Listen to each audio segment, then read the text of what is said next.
There's very many subjects taught in first year, but unfortunately one of them isn't learning how to learn.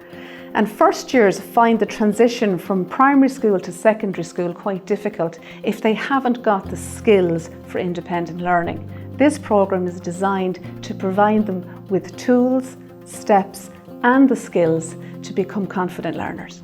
This 2-hour workshop is designed with 2 principles underpinning it. The first one is to explain how our brain works. We're going to use the hand model of the brain so that students will understand the function of the different parts. If we understand how something works, we can use it better. The second part of our programme is to give students the 5 key skills in learning. We've identified them as paying attention. How can I do that at home and in school?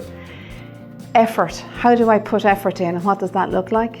Making mistakes and being comfortable making mistakes. Fail is the first attempt in learning. Asking and receiving help.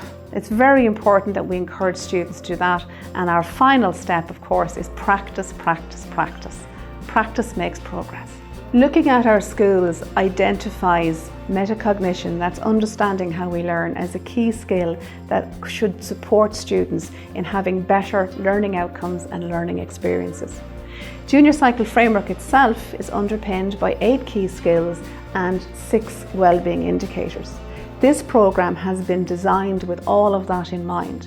We use 5 key skills and 3 wellbeing indicators to create a programme that supports students to have the skills to study and learn and be creative in their learning, but also we teach them how to self-soothe in times of stress, which is part of the learning experience.